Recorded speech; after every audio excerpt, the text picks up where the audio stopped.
할렐루야. 출애굽기 강의 85번째 우리 지존하신 주님 이름 앞에 찬양함으로 시작하겠습니다.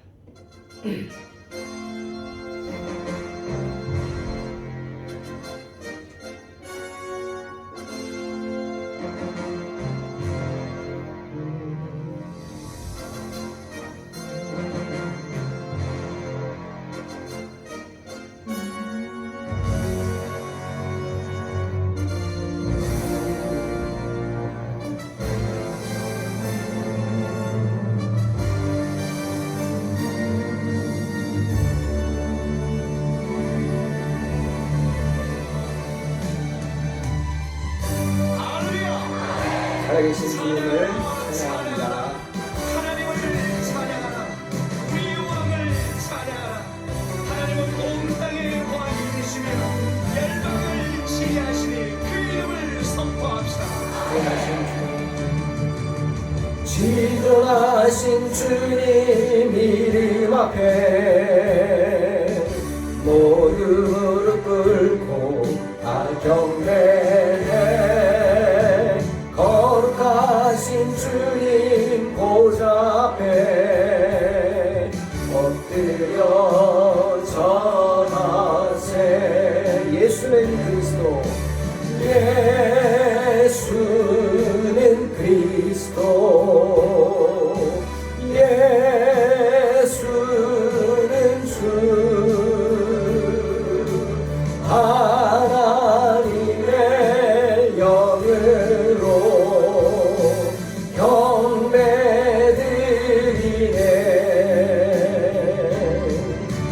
지존하신 주님 이름 앞에 모두 무릎 꿇고 다 경배해. 거룩하신 주님 보좌 앞에 엎드려 절하세. 아멘. 예수는 그리스도, 예수는 주 하나님의 영으로 경배드리네.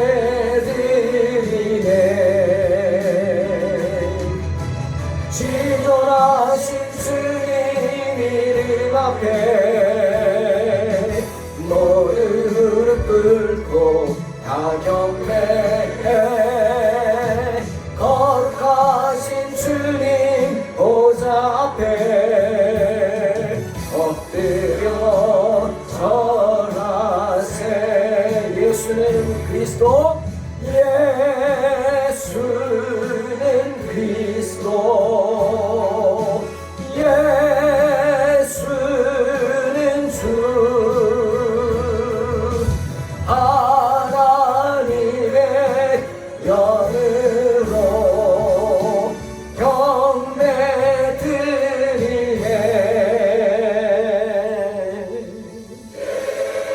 예수는 그리스도, 예수는 주 하나님의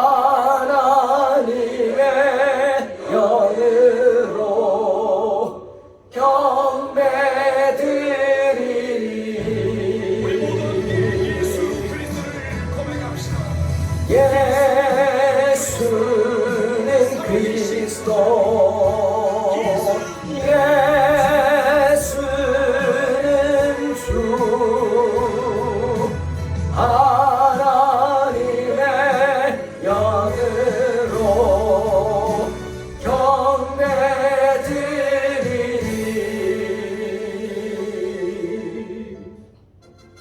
아멘. 하나님의 영으로 경배드리기를 원합니다. 출애굽기 24장 1절로 8절 봉독합니다. 또 모세에게 이르시되 너는 아론과 나답과 아비후와 이스라엘 장로 70명과 함께 여호와께로 올라와 멀리서 경배하고 너 모세만 여호와께 가까이 오고 그들은 가까이 나아오지 말며 백성은 너와 함께 올라오지 말지니라. 모세가 와서 여호와의 모든 말씀과 그의 모든 율례를 백성에게 전하매 그들이 한 소리로 응답하여 이르되 여호와께서 말씀하신 모든 것을 우리가 준행하리이다. 모세가 여호와의 모든 말씀을 기록하고 이른 아침에 일어나 산 아래 제단을 쌓고 이스라엘 12지파대로 12기둥을 세우고 이스라엘 자손의 청년들을 보내어 여호와께 소로 번제와 화목제를 드리게 하고 모세가 피를 가지고 반은 여러 양푼에 담고 반은 제단에 뿌리고 언약서를 가져다가 백성에게 낭독하여 듣게 하니 그들이 이르되 여호와의 모든 말씀을 우리가 준행하리이다. 모세가 그 피를 가지고 백성에게 뿌리며 이르되 이는 여호와께서 이 모든 말씀에 대하여 너희와 세우신 언약의 피니라. 오늘은 스스로 구별되어서 여호와의 절기를 지키며 하나님의 말씀에 순종함으로 놀라운 축복을 약속받은 이스라엘 백성들이 드디어 하나님께 하나님의 말씀, 율법을 받는 장면입니다. 먼저 모세는 아론과 그의 아들들과 이스라엘의 장로 70명을 하나님께로 데리고 시내산으로 올라오도록 명령을 받았습니다. 이는 그 이유는 그들로 하여금 하나님의 증인이 되게 하기 위해서입니다. 하나님의 영광의 증인이죠. 그들은 하나님의 영광을 목도한 증인이 되어야 했습니다. 그리고 그들의 증거를 통해서 이스라엘 백성들이 그들의 그 증거함을 통해 확실한 믿음을 가져야 했습니다. 그런 증인들이었지만 하나님이 증인들로 그들을 불렀지만 그들은 여호와께 가까이 다가올 수는 없었죠. 오직 모세만 주님께 다가갈 수 있었어요. 그저 멀리서 모세가 하나님을 만나는 장면을 그들은 지켜보아야 했습니다. 하나님께서 모세를 부르셔서 율법을 주시는 장면, 그것이 낱낱이 보이진 않았죠. 구름으로 가려서 느낄 수만 있었지만, 그러니 얼마나 그들이 두려움이 있었겠습니까? 경건한 마음으로, 정말 경건한 마음으로 그 모습을 지켜봐야만 했습니다. 자, 모세는 3절에 보니까 이스라엘 백성에게 여호와의 말씀을 전합니다. 그 말씀은 출애굽기 21, 22, 23장에서 나타났던 모든 계율들이죠. 일반적인 계율과 또 그거에 대한 구체적인 계율들을 이스라엘 백성 앞에서 모세가 제시합니다. 그런데 놀라운 것은 강요하지 않았습니다. 절대 강요하지 않았습니다. 예전에 중세시대에 이슬람 국가 사람들이 유럽을 정벌하면서 한 손에는 코란을 들고 자기들의 경전, 또 한 손에는 뭘 들었어요? 칼을 들었죠. 무슨 뜻입니까? 믿을래 죽을래 그겁니다. 믿으면 살고 안 믿으면 죽는다 이거죠. 강요죠. 강제적인 겁니다. 하지만 하나님은 우리에게 그렇게 하시지 않습니다. 그들 자신이 선택하도록 하십니다. 계율들을 말씀하시면서 이 계율들에 기꺼이 순종할 것인지 아니면 순종하지 않을 것인지 선택은 그들의 몫입니다. 공정하게 선택하도록 그들에게 맡겼습니다. 사랑하는 성도 여러분, 신앙은 강요하는 것이 아닙니다. 칼을 들고 강요한다고 해서 없는 믿음이 생겨나겠습니까? 모세는 하나님의 율법을 그저 전할 뿐이었습니다.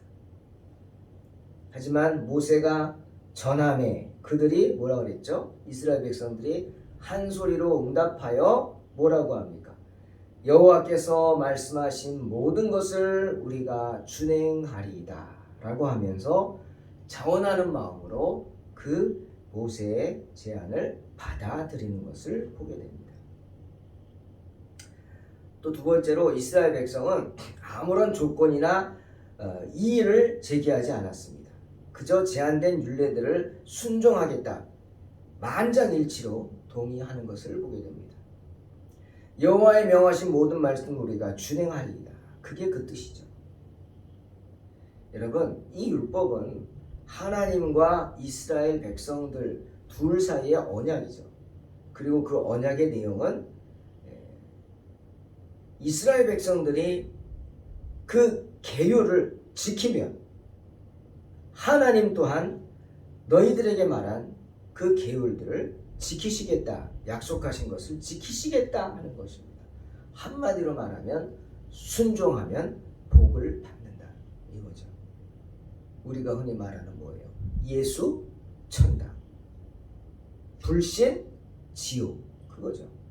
순종하면 복을 받는다는 것입니다. 여러분, 예수 천당의 의미가 뭔지 아시겠죠? 순종하면 복을 받는다.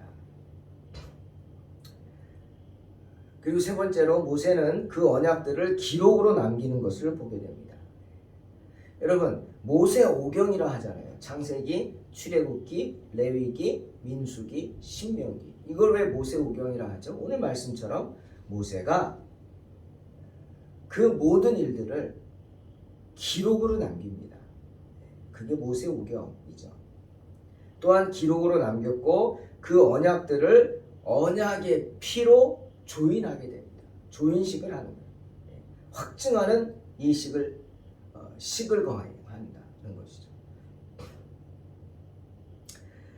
모세는 그래서 여호와의 말씀을 다 기록한 다음에 아침에 일찍 일어나서 산 밑에다가 제단을 쌓습니다.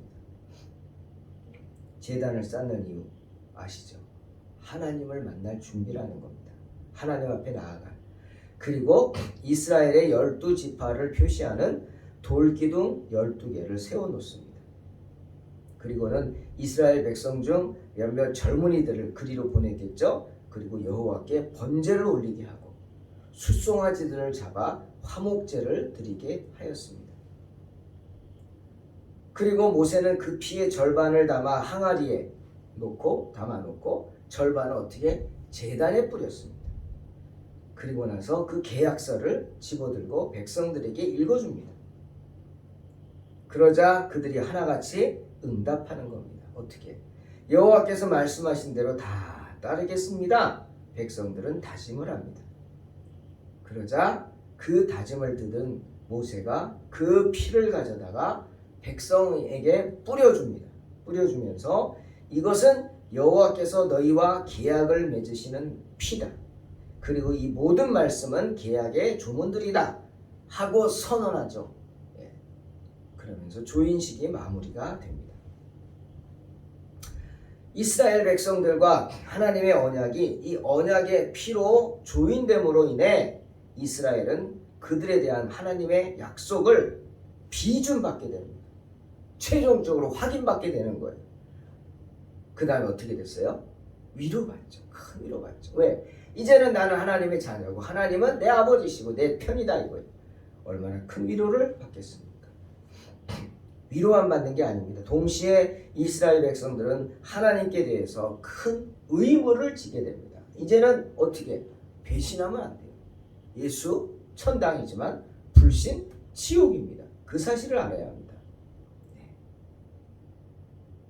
그런데 이 언약이 어떻게 체결이 됐죠? 그냥 말로 됐나요? 일로 와봐. 그리고 서로 말하면서 됐나요? 아니죠. 예식을 거행합니다. 그 예식이 뭐예요? 제사라는 것입니다. 제사.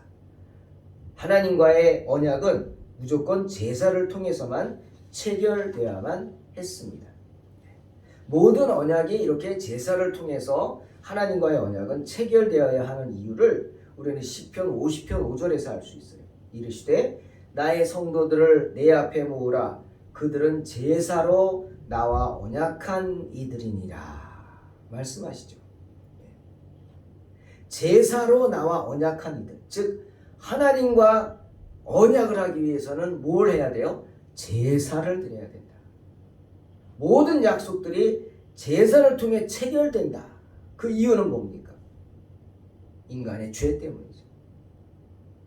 죄를 지은 인간이 하나님의 은혜를 상실했기 때문입니다. 아담과 하와가 선악과를 따먹는 죄를 짓고 어떻게 했어요? 선악과를 따먹고 에덴 동산에서 쫓겨났죠. 그리고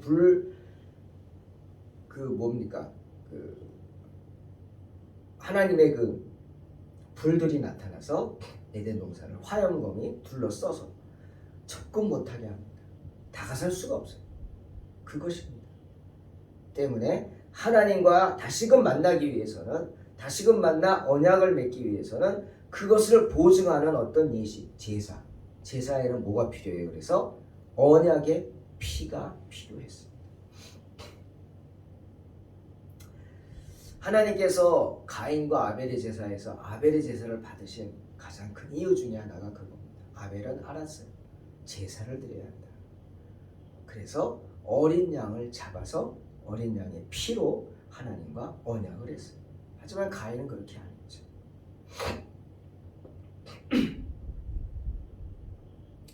때문에 매 제사 때마다 우리는 양과 염소 또는 소를 잡아서 그 피를 드리는 것입니다. 히브리서 9장 22절. 율법을 따라 거의 모든 물건이 피로써 정결하게 되나니 피 흘림이 없은즉 사함이 없느니라 말씀하십니다.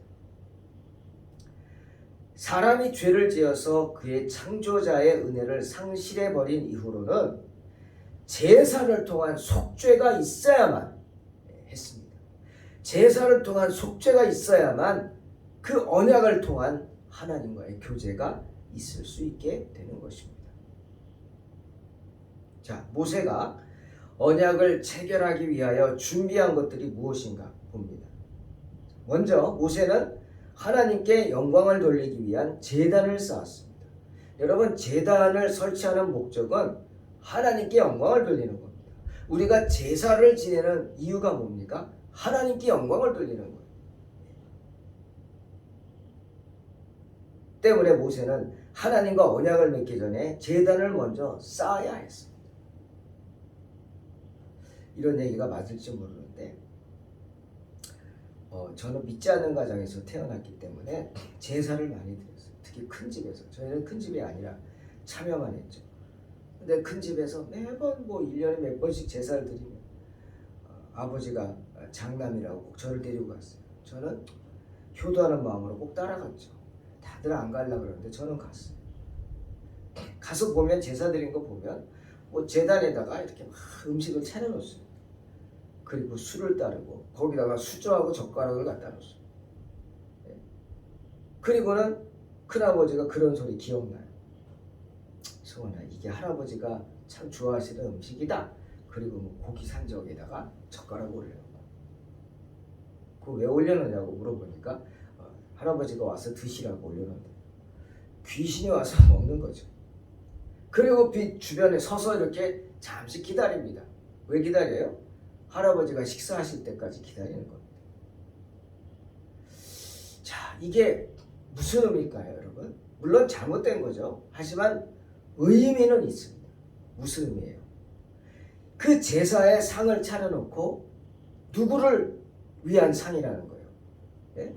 그 제사들이 지내는 그 할아버지를 위한 상이라는 거예요. 그래서 할아버지가 와서 드실 동안 밖에서 옆에서 이렇게 서서 기다리는 거예요. 물론 끝나면 그 음식 나눠 먹죠. 물론 저는 안 먹었습니다. 먹을 수가 없어서요.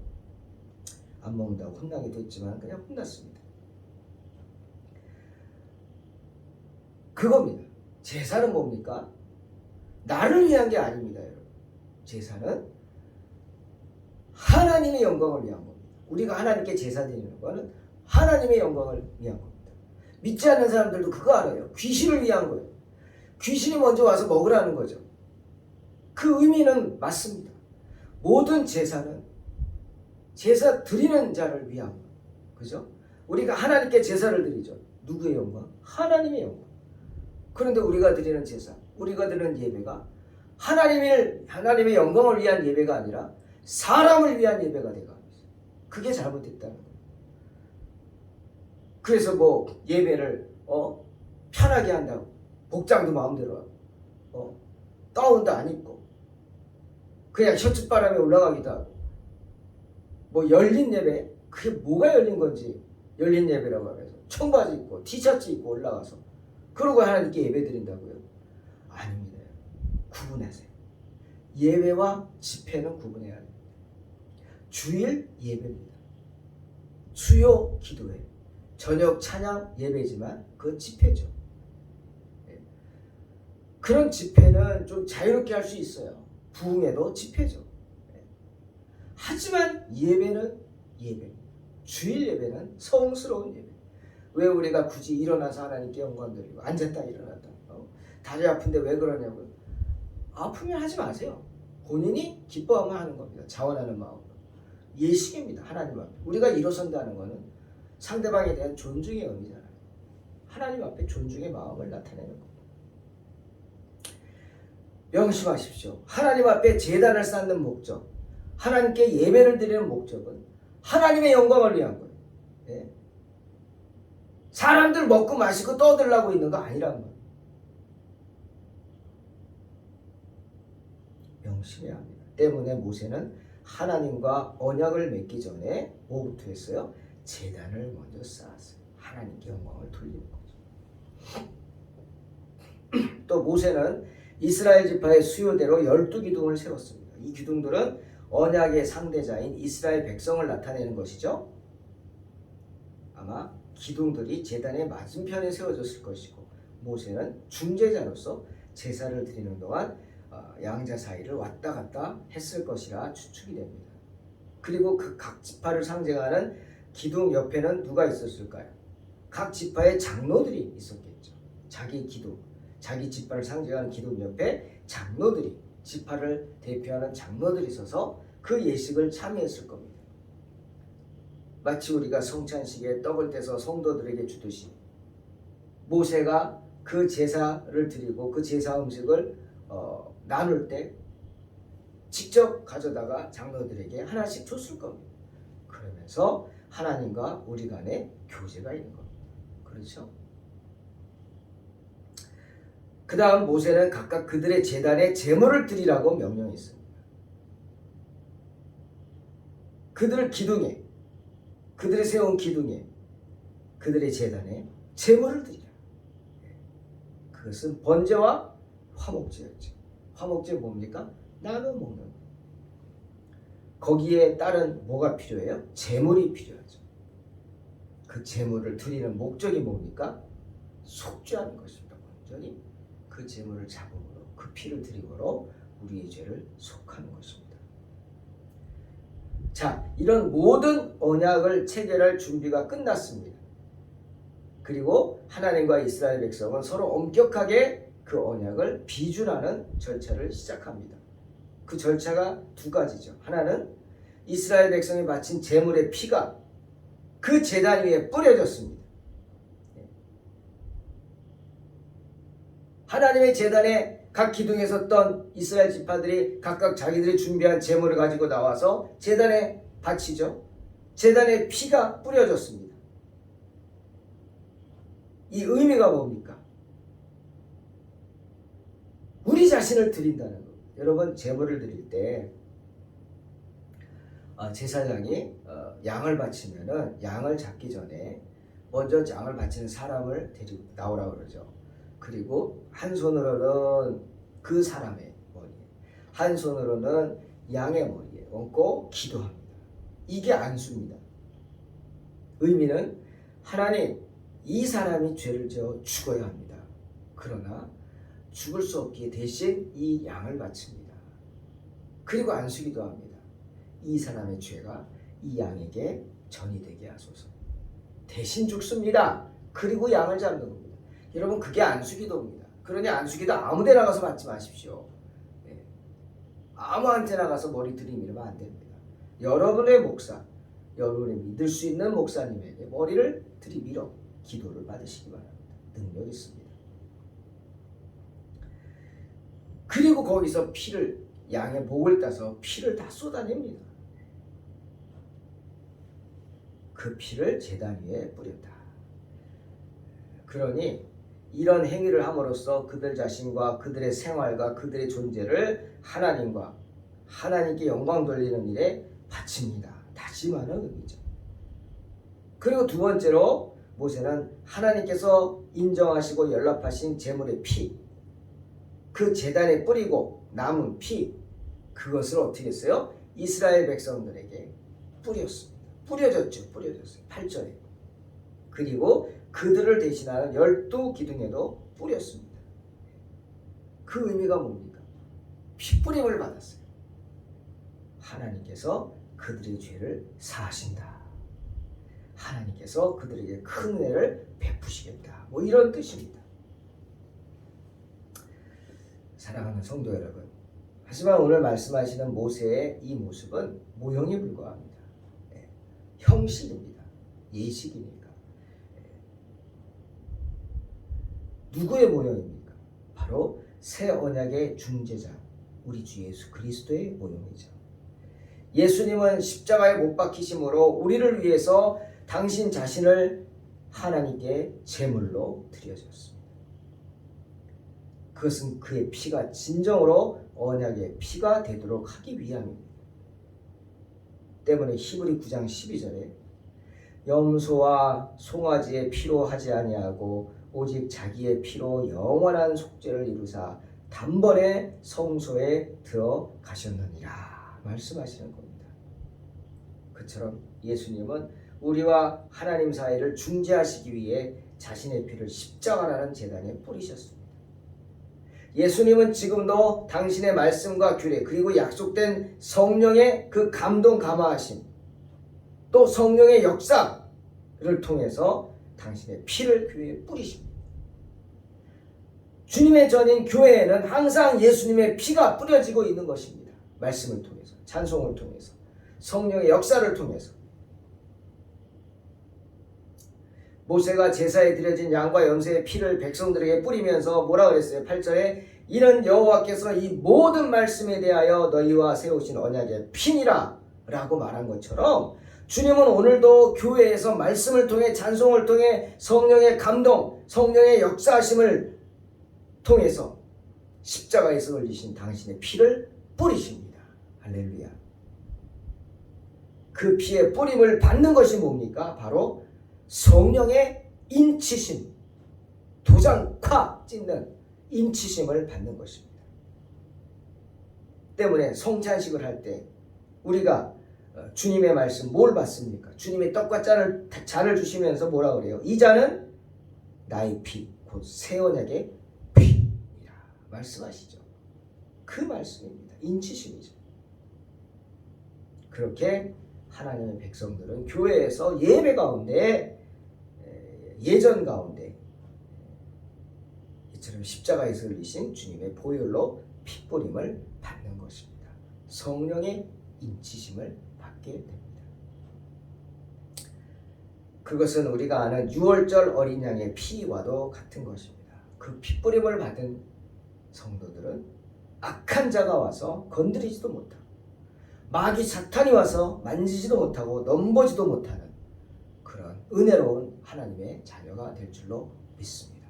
이런 믿음으로 승리하시기를 주의 이름으로 축원합니다. 기도하겠습니다. 하나님 감사합니다. 오직 믿음으로 승리하게 하여 주시옵소서. 예수님의 이름으로 기도하옵나이다.